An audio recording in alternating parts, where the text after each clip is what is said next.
Okay, so now we will talk about is the citizen to government. Okay, so just let me continue this. As I said, we will now talk about is citizen to government, and we will talk about that what are the facilities. Okay, so yes, let me write down C C to G. Okay, so now as I told you, it consumer to government mainly basically it constitutes the areas where the citizen interacts with the government. Okay, so what does it include? Let me write down. It includes areas like election. Okay, when citizens vote for the government, census. So census is always taking every year 10 years, and it is basically to calculate and to see the population how much it has increased. So everywhere in the world census is always done every 10 years. So census where the citizen provides, so he means I meant to say mean I meant is citizen. So census where he provides or she provides information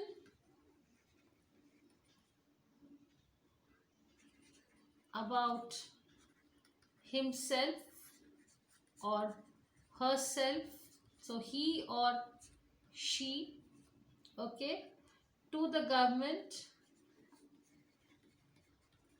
Then taxations, regularly paying the taxation where he or she is paying taxes to the government. Okay, so this is called, so under this there is a section called as e-democracy. So let's let me rub this point and let me mention what is e-democracy. Okay, so e-democracy, okay, so it is an effort to change the role of citizen from passive. So what is passive? That information is always in one place.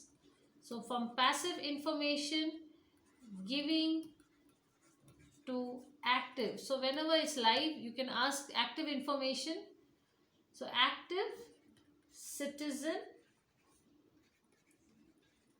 involvement. Okay, so in an e-democracy, the government informs the citizens, represents the citizens, encourages the citizen to vote, consults the citizens, and engages the citizens in the governance, that please give me your participation, please tell us that how you can help us.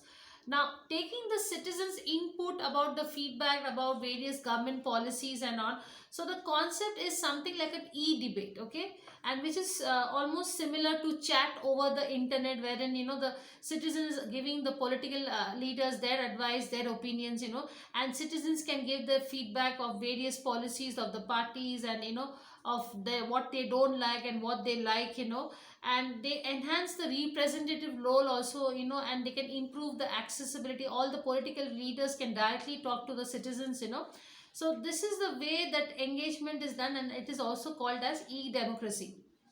Now, moreover, elected members will also be provided with access to the local authorities intranet and email. So you can directly talk to the local authorities or the by mailing them. And so there may be some available online portals where decision making, and people can easily access to them and see that okay, this particular minister is giving this decision for some various projects or policies. Okay, so that is why this essentials for this achievement is very much required. Okay, so let us now see the next topic, that is what is the essentials for achievement here. Yes, so essentials for achievement. Okay, so the first one is citizen participation. So for the achievement of the above initiatives and all, the citizen has to participate in between the government, business, and therefore spreading awareness, and then there is a transparency of the state. So elections should not be fought on the principle of what one party should do or has to offer, but they should be fought on the principle of what the citizens require. So the main goal is that every party should have the main agenda is that what the citizens require. So there must be market research programs. Okay, so let me write down here. So market research programs should be carried out using the information system to determine the needs of the citizens. Okay, so that is what they are trying to tell you, that there must be a tool where the gap between the government and the citizens should be reduced, and various services and offers should be done. Okay, now coming to the next one we will talk about is government to government. Okay, so let me rub this.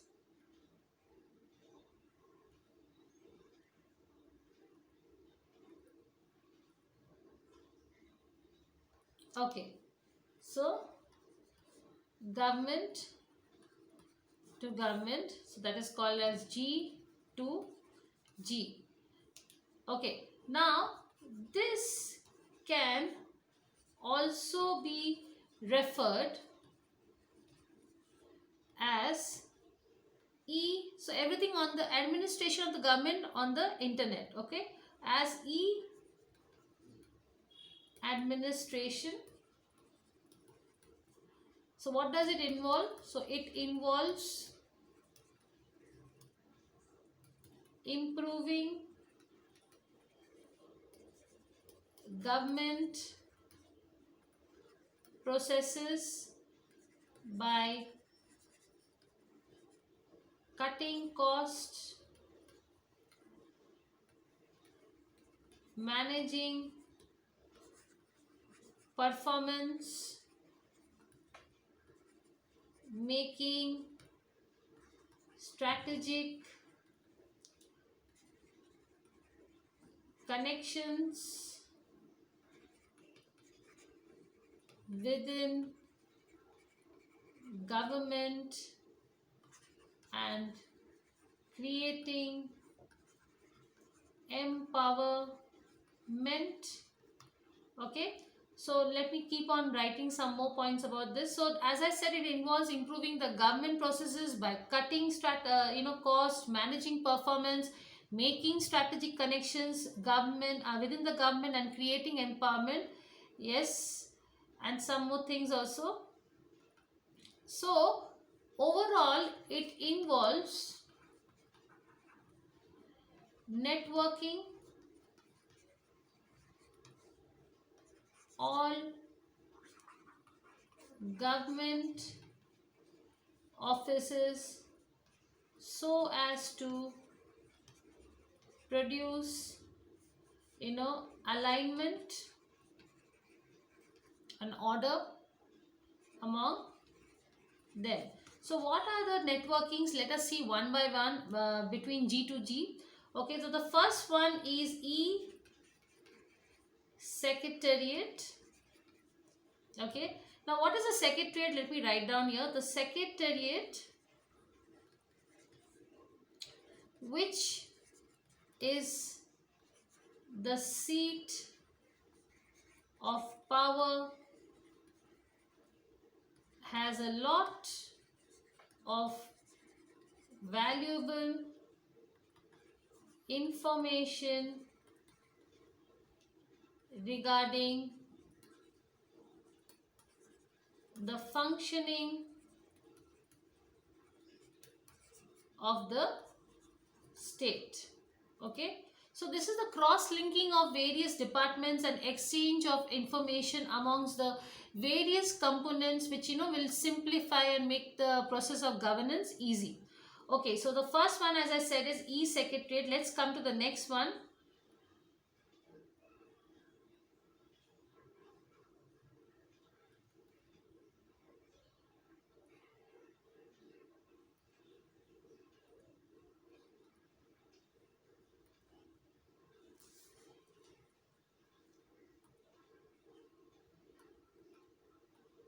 Okay, e-police.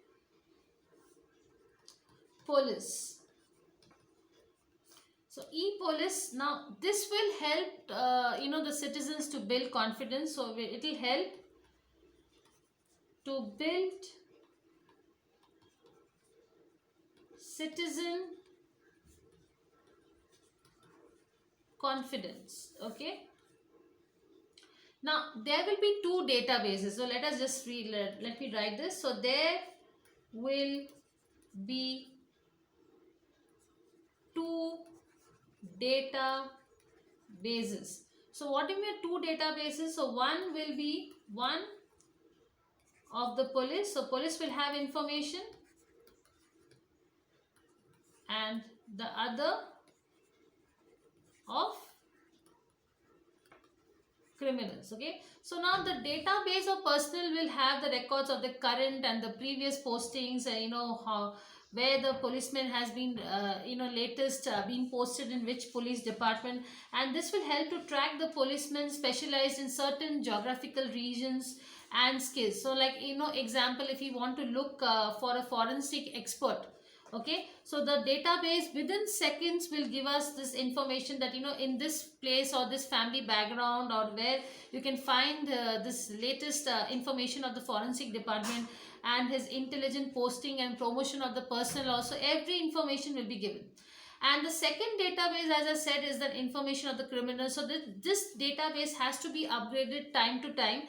Okay, but just by typing the name of a criminal, or a police officer will be able to deliver or find the detail of his past activities also, which includes the modus operandi or the way the police will function on this criminal. Okay, and further a database like this will help to tap the criminals easily, as all the police stations will have simultaneous access to their records of the criminals. Okay, so this module also includes G2C, that is government to consumers activities, like one filing. So let me write down this also. So under this e-police, police is also helping the citizens also. So let me rub this. Yes. So the module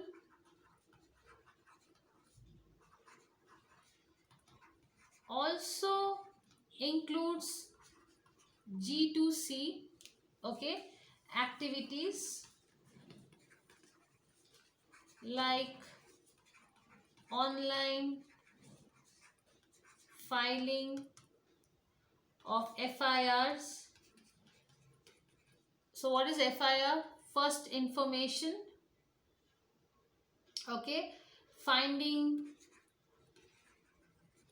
suppose if you have a case which is going on, okay, so finding the case status or status of an FIR, etc. Creating a database of lost and found can assist further lost and found of valuables and individuals. So this is very, very important. Okay, so this is also, this model also includes G2C, which where online filing of the FIRs, finding the case status of an FIR, etc. You can create a database of lost and found, can assist the further lost and found, of valuables and individuals also, so you can have a daily track. Yes, under this also there is one very important point which is very important right now in the COVID situation. So most of the cases of the court is happening through e-court. So yes, we are going to talk about e-court, very, very relevant in today's time.